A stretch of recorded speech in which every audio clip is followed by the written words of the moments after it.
evening. My name is Abdurrahman Al-Jitawi. Sorry, I hope go ahead. everybody can hear me. Go ahead, Rania. No, I just wanted to just start off the thing by saying, marhaban, everybody. Everybody, we're very excited to have you all with us today. We have our wonderful guest, Dr. Abdurrahman Jitawi, with us today. So we're going to be discussing specifically marijuana and the dangers of youth using it now that it's been legalized and there's a lot more easy access to it.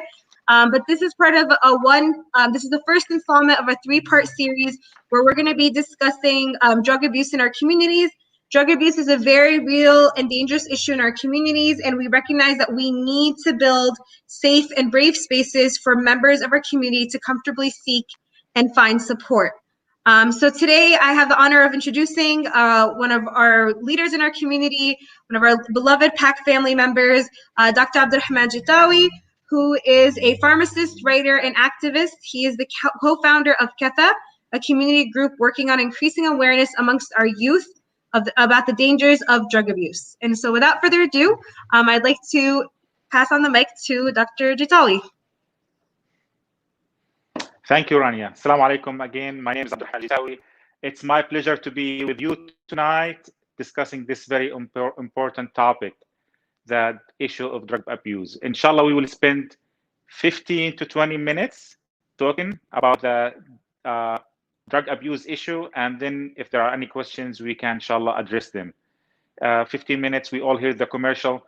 15 minutes or less could save you 15% on your car insurance. Similarly, inshallah, these 15 to 20 minutes might save you, might save your loved ones, your family, your friends, somebody you know, from falling victim of some of these bad habits we will discuss that might lead to something, God forbid, very serious. The issue of drug abuse is very serious. Every 8 minutes in 2019, every 8 minutes, somebody died in this country because of drug abuse. Think about it. And actually this year, the numbers are worse. Now they are estimating that every 6.5 minutes, might sound like a small difference, but the impact is huge. Every 6.5 minutes, somebody dies in this country, in the United States, because of drug abuse. In the state of New Jersey, we lose someone every 8 hours because of drug abuse, and it's affecting everyone. It's affecting all communities. All lives are valuable, Muslims or non-Muslims, but just to clarify how our community is also hard hit by the issue. In our own community, the Muslim Arabic Palestinian community in New Jersey, we estimated based on triangulation and some statistical data and some research that we lose someone every 10 days. And I'm sure lots of you know people we lost. Some of you know people that we lost because of this issue of drug abuse. So it's really serious. We need to pay attention for many reasons. And when we say drug abuse, there are lots of examples, lots of substances that can be abused. Fentanyl, oxycodone, amphetamines, marijuana, even alcohol, Matul, Mansaf. No, these are stomach abuse. But again, there are lots of things that are affecting our community. But today, we will be talking about marijuana, hashish, marijuana, or pot, the joints. Specifically about marijuana today. Why? Because of the following reasons. So the issue of marijuana is actually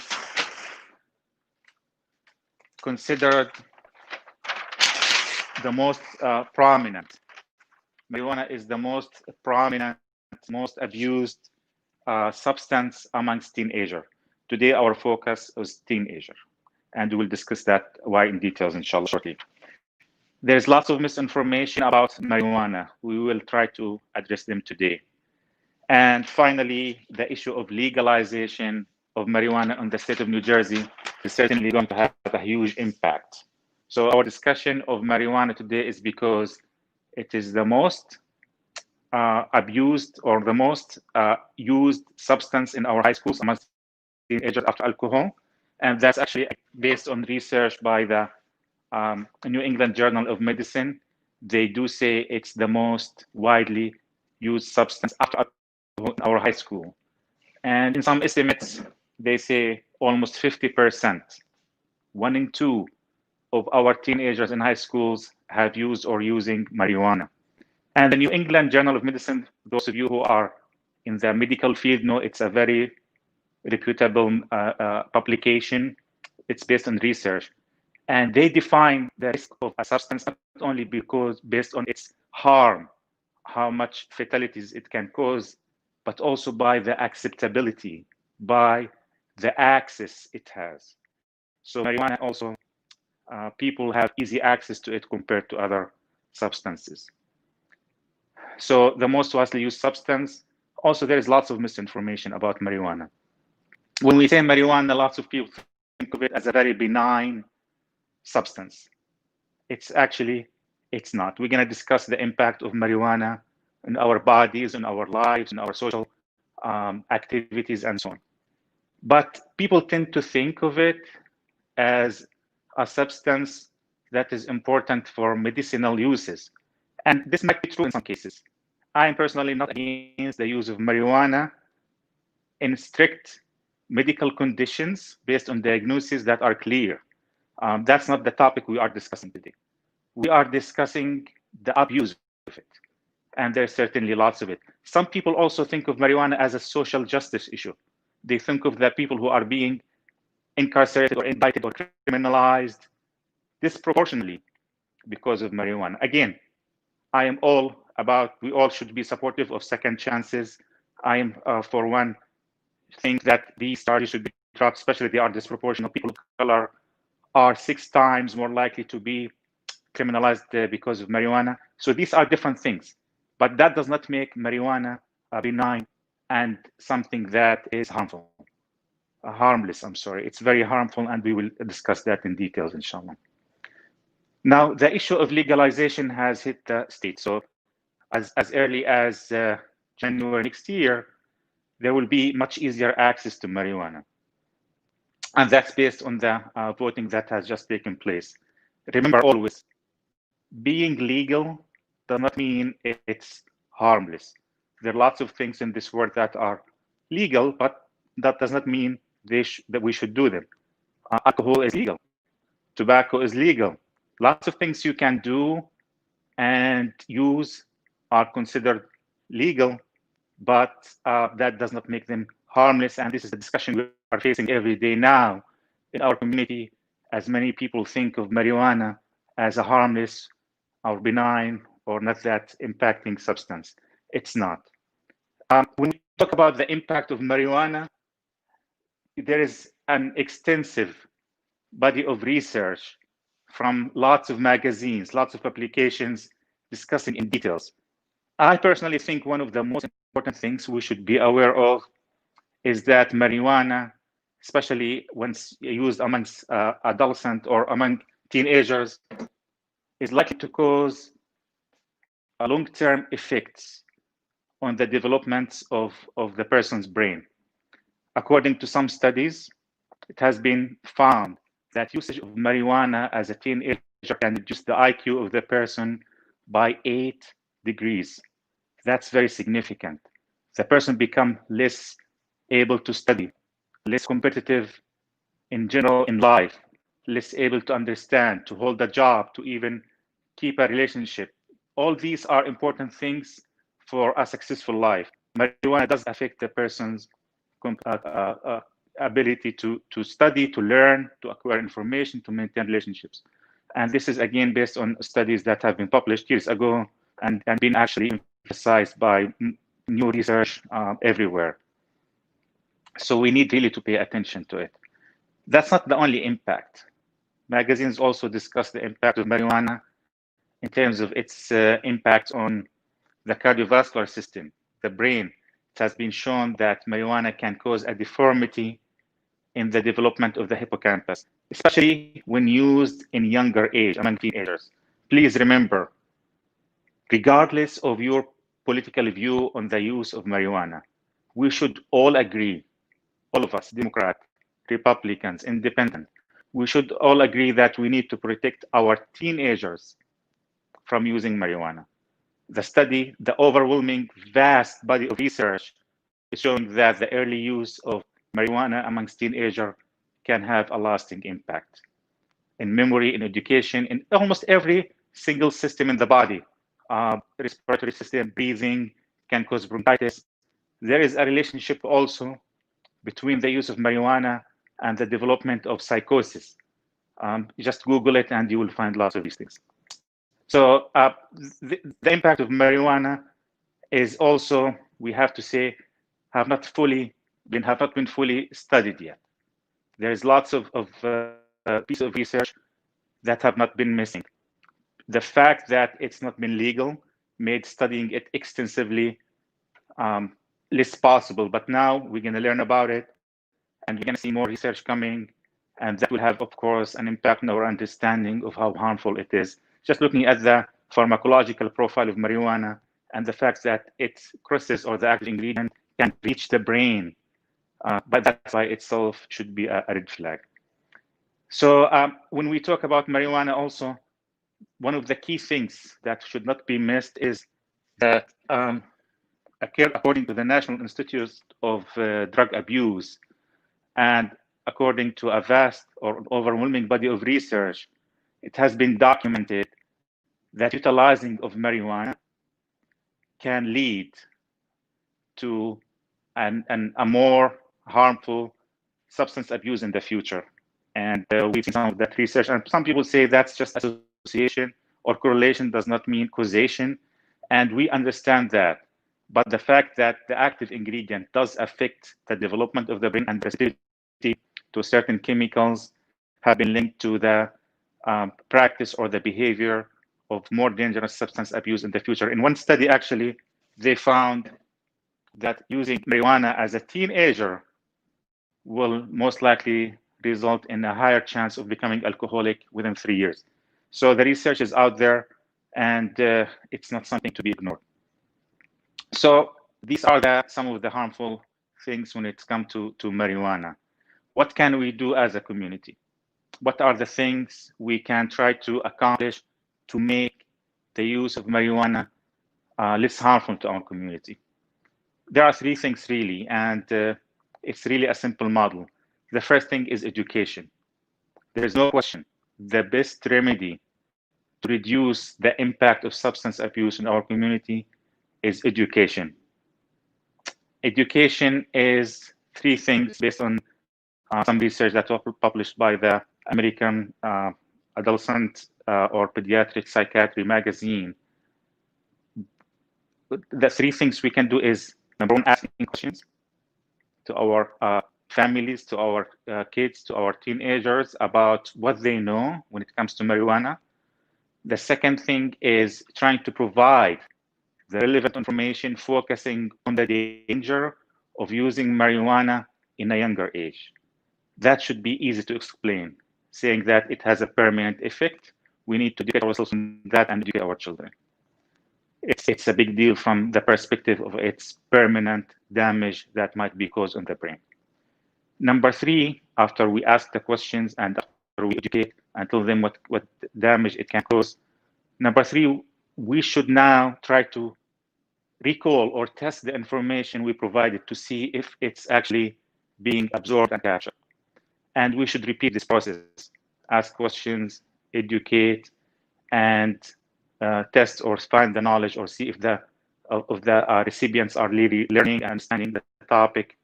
By doing this over and over, I think we can have a stronger family, stronger youth who are really aware of the issues and can really address it in their life. So these are the key things: education and asking questions and testing. Now, beyond that, after that job is done, we need to monitor. There is no such thing as a teenager privacy.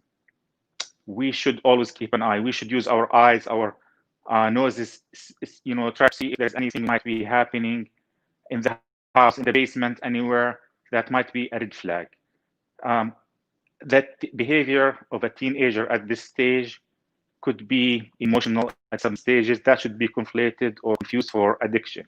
But at the same time, there are several red flags, like difficulties with monies, lacking on the studying accomplishment or inability to absorb information or to study. These things should really be concerning to the parents if we see any issues of that sort. The problems also that comes with the change in appetite. Users of marijuana typically also have small pupils or reduction in the hadaqat al-ain.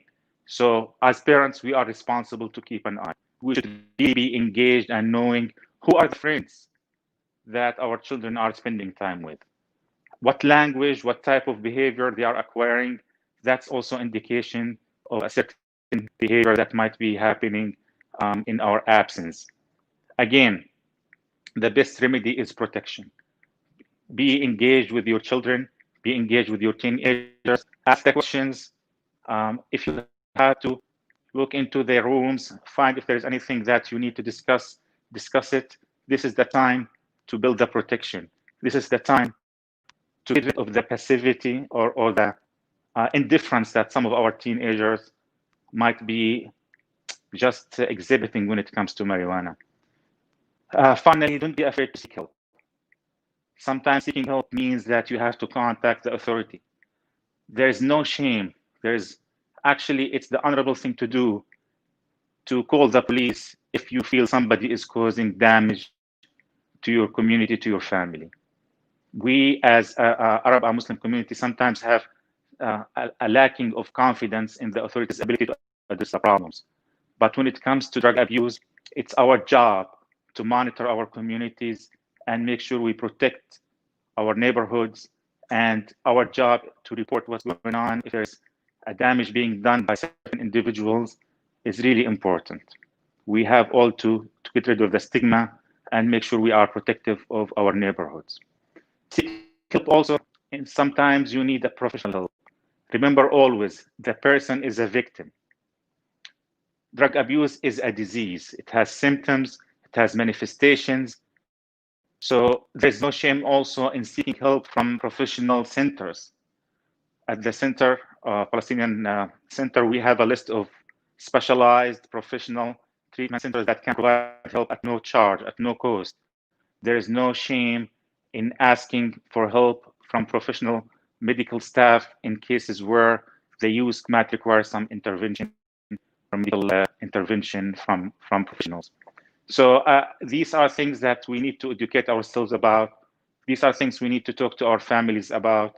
And this is a topic, as I said, is becoming increasingly urgent, affecting us in unprecedented rates. By the way, the state of New Jersey, in the last year, in 2019, we started to see some improvement when it comes to the fatality rate or the death rate because of drug abuse. We're starting to see a flatness in the number. But this year, 2020, the numbers have jumped everywhere, including in the state of New Jersey. We are seeing an increase of 20% in the death rate or the fatalities caused by drug abuse. The coronavirus, of course, is having an impact, and also now the legalization might have a future impact. And the legalization, I know, as many of you might have already mentioned, it is not going to be legal for the teenagers to go and buy it. But from all our previous experiences, from all of our previous, encounters with all types of substances, we know that it will make access to marijuana easier for teenagers. Just by the ability of adults to obtain it and buy it, it will have an impact and will make it an easy access substance. So it's now time for education, time for urgent action in our families. Make it a habit to discuss this with your family every week. And please don't be discouraged if your teenager child is rolling their eyes or not seeming responsive or not seeming interested. This is a vaccination that will have an impact, even if the recipient or even if the child is not feeling they are really learning anything. By continuously mentioning it, by continuously hammering the point, it will have an impact. That's the best we can do. Keep the monitoring and keep the engagement. And together, inshallah, we will be able to protect our community. Enough is enough. We had enough victims. We have enough people we have lost. You walk in the main street of Patterson, you can see the impact, and we know each other. It's just really time to be more serious about this, more time to educate. It's time to educate, speak about it in our masajid, in our mosques, in our institutions, in our families, and everywhere. Thank you all for listening tonight. And if there are any questions, either now or later, I'm happy to address. So we do have a couple of questions, which I'm going to get into in a minute. I just want to thank you, Dr. Jatawi, for sharing all that invaluable information. And for everybody that's listening, I do want to emphasize one thing, is that drug abuse is a problem that needs treatment and needs a lot of work and its family and social support and professionals involved. I want to caution against doing quick band-aid solutions, such as potentially calling the cops unless there's someone, of course, in danger or something. We want to kind of focus more on solutions, long-term solutions, social solutions that we can then utilize to actually make a change and and actually help those that need it and that are found in these problems. So I think it's very important that we do focus on this point, because I think a lot of people don't fully understand that drug abuse needs a treatment. It's not something that will magically go away. It's not something that once someone is, whatever it may be, whatever substance they're using, once they're on it, it's going to take a while for things to get out of the system. And even in any drug abuse program that exists out there, nothing happens overnight. It's only done with time, with support, with change in environment, with change, with professional help, and with many other things like that. So just wanted to bring that point up before we get into the questions, which thank you from the audience. We got a couple of questions. So if anybody has any questions, please make sure to ask them now. So we're going to start off with a question from Muna Rashid, who asks, why do teenagers use marijuana to begin with? Or we can generalize this question into substances and drug abuse in general. Why do they use it? The reasons for using it, right? Yes. Okay. There has been there has been a lot of research looking into this, some research sponsored by the CDC and the National Institute of Substance Abuse about the social drivers of substance abuse during high school years, or the years before the child is out of high school. And it seems that the influence of peers is tremendous. The normalization of a habit, when we see it taking place in front of our eyes from a friend, is very important. So the effect of peers is certainly there. Teenagers do say in many cases that they do it because of the stress, the requirement, and they do it because it's better than doing worse things. And we always recommend, when the discussion goes to this area, I'm doing it because I don't want to drink alcohol. Do you prefer that I drink alcohol? We always recommend that you explain to them that you don't have to choose between death by cancer or death by stroke. They are both bad. And you cannot buy your instant relief at the cost of your long-term health and mental ability.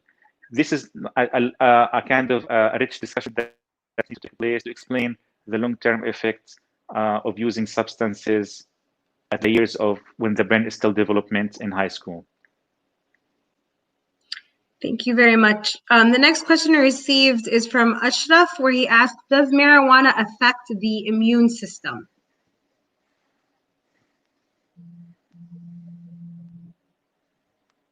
I haven't seen studies showing that it does affect the immune system. We know that it affects every single part of the brain. It affects the cardiovascular system. It affects the neurological system. Its effect on the immune system is not something that I have studied. I will certainly look into it and get back to you, Ashraf, inshallah. Thank you very much. The next question is one of the admins on PAC's page is asking, how can we talk to our children about marijuana?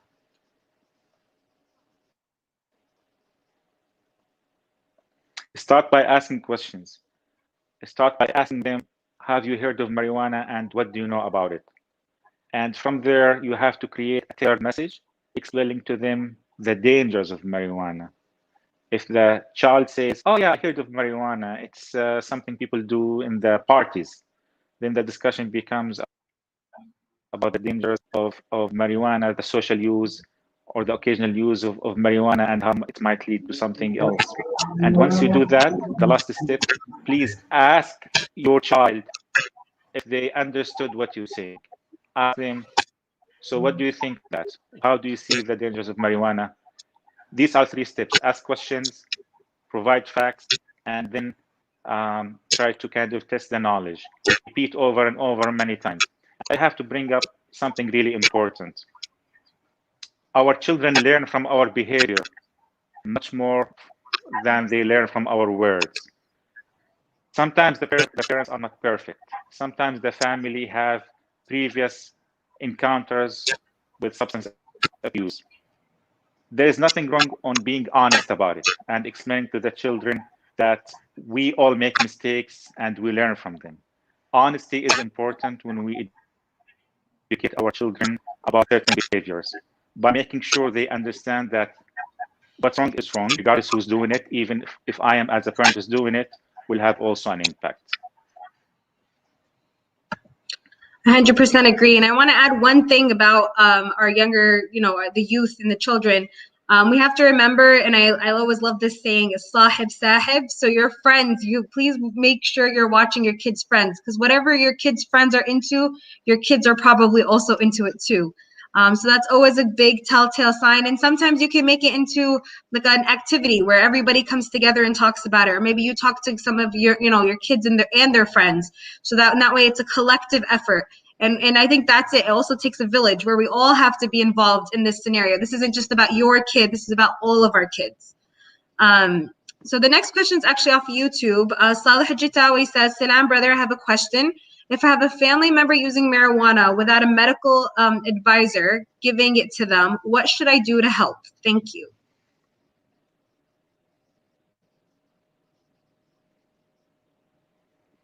You should have that discussion with them. Why are they doing it?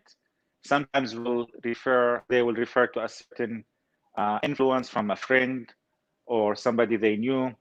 And it becomes important to explain to them, Salih, that a friend is not necessarily a role model, that we can learn from our friends certain things, but we should be able to filter the bad behaviors and keep it out of our lives.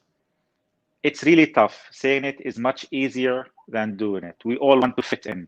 We all want to be popular in our schools and with our friends. We hate to be the party pooper, if you will.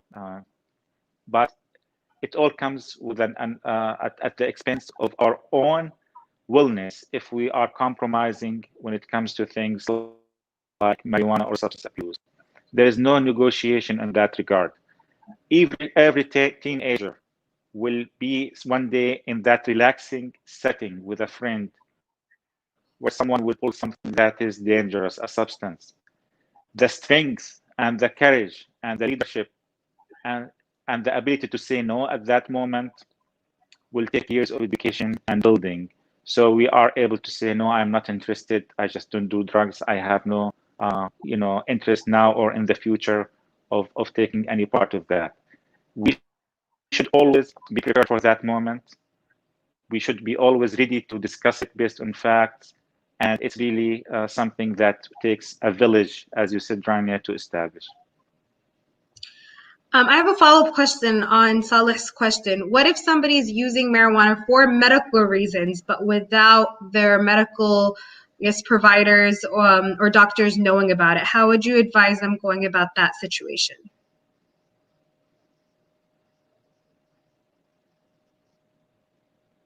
If they are using it because they think it's going to help their health, they're probably making a diagnosis. They think that they have glaucoma or certain disease, and they do believe in that case that it's going to help them.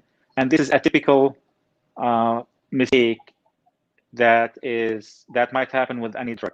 We are not doctors unless we have the training to distinguish different diseases and the interaction of different drugs.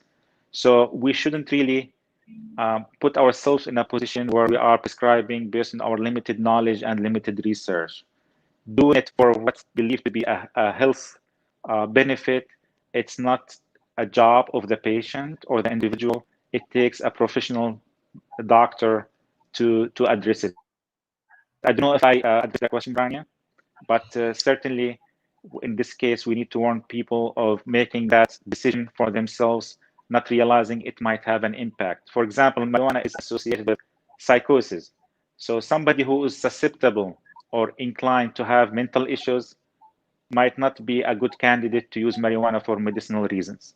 Maybe there's an alternative, and that's where a doctor comes to help. Thank you. I think you answered that very well, as always. I think it's very important that with anything, you need to have a proper diagnosis and you need to get proper referrals. So please make sure that you are going to your doctors and having those conversations with them. Do not make these decisions on your own. Another question from someone who's an admin on the page. How quickly should we act as a community to our officials before they are allowed to open a retail store in our community to sell marijuana, specifically in our area? So I think I'm going to generalize that question into what happens when retail stores open up in our community. What is there to do? What can we do to kind of make sure that, the youth are staying away from this?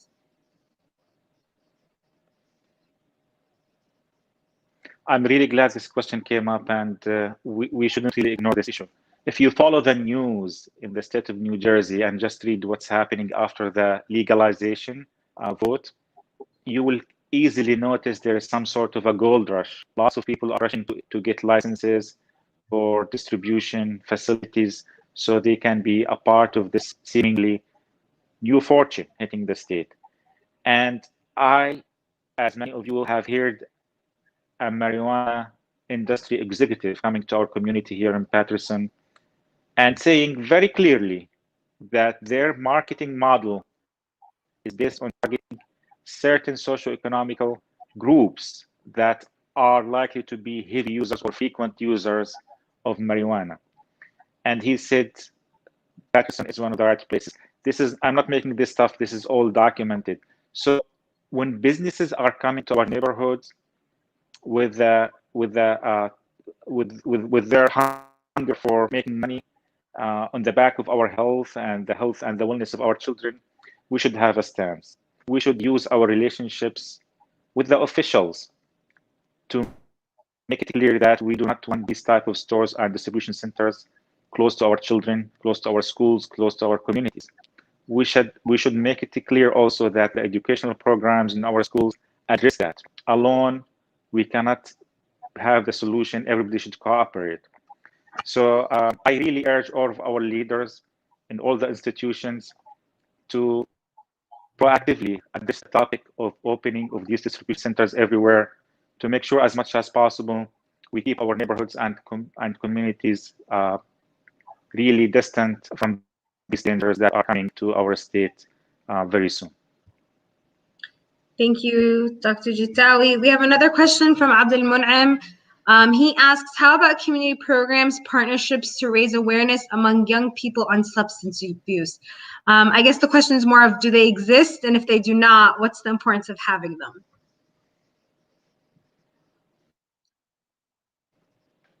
They are really critical, Brother Abdul Mun'im. And Brother Abdul Mun'im is one of those who are trying to be a part of the solution by being active in educating our community on these things.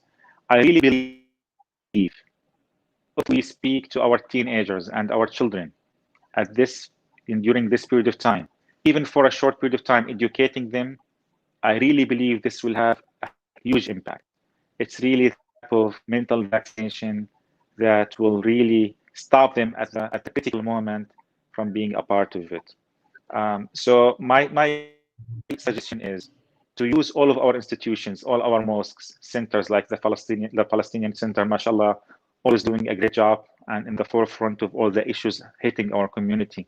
But we need to also maybe use all the programs available to plug in reminders and educational messages about the dangers of drug abuse and marijuana, and make sure that is a prominent message. And I can assure you, people can get bored of that.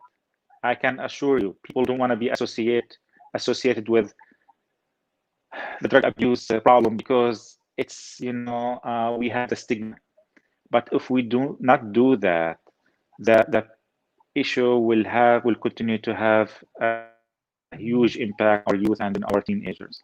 So again, programs, our institutions, our platforms, to make that a prominent message everywhere, and to convey the message to the families, educate ourselves as a parents as well, so we can speak about that with our children is also important. Thank you, Dr. Jatawi. The next question is from YouTube, from Hadi Jatawi, where he asks, what should you do if we see marijuana near us or on the floor? I'm sorry, near us or on the floor, and we also do not want someone to use it?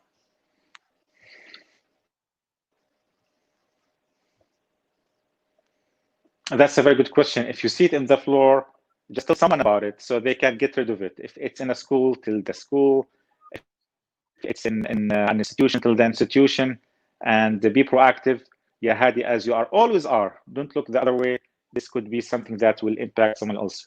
And mashallah, Hadi, you know always how to behave in such situations. And I have confidence that in the critical moment, you and everybody, inshallah, in our community will be able to make all the right decisions, inshallah. Inshallah. Thank you very much. The last question we have for tonight, unless anyone wants to ask a question, is from Diab, who says, thank you, Dr. Abdulrahman, for your time and great information. At what age do you believe we should open up this topic with our kids?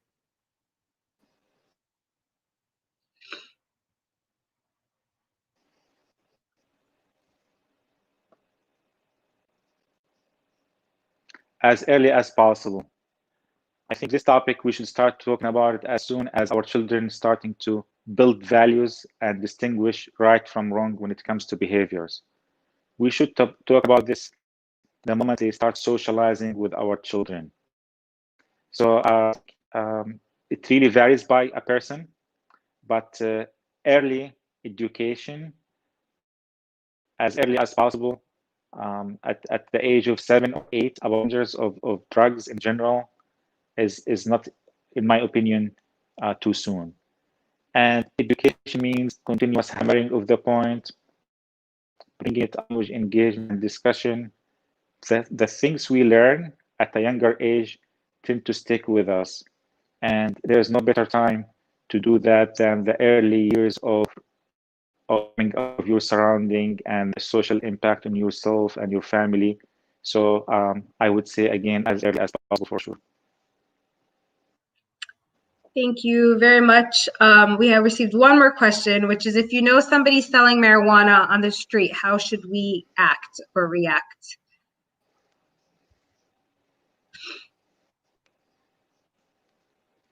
That's a question for the community. I have that question for every one of us. I personally, if I know the person, I would make every effort to impact his or her behavior. If I know the person, if I know the family, I would do personally everything I can do to stop that. In our religion, imatatul adha an al-tariqi sadaqa. Removing something harmful from the street is an act of charity. The worst thing we can do is to ignore it and look the other way. So do whatever you think is appropriate to make that disappear from your street. And again, I know Rani talked about it, resorting to the police as last option. But if it came to that, if that behavior is causing damage, I personally don't see, contacting the authorities and informing the police as a bad option in some cases where there is no other solution. Thank you very much, Dr. Jatawi. We really appreciate your time and your effort, and thank you to our audience for being very interactive with many other questions. I want to remind you all that this is part of a 3-part series. We are going to be releasing the next date for this series in the next week or so. And then we are hoping to cover different topics around this very, very important issue. And hopefully together we can brainstorm solutions to better our community and keep our kids and our youth and everyone in our community safe. So thank you again, Dr. Jatawi. Thank you everybody for tuning in. And if you have any questions, please make sure to email us at info@paccusa.org, and we'll make sure to get it to Dr. Jatawi. Or you can also make sure to visit us at our website, which is www.paccusa.org. Thank you very much, and I hope everybody has a wonderful evening.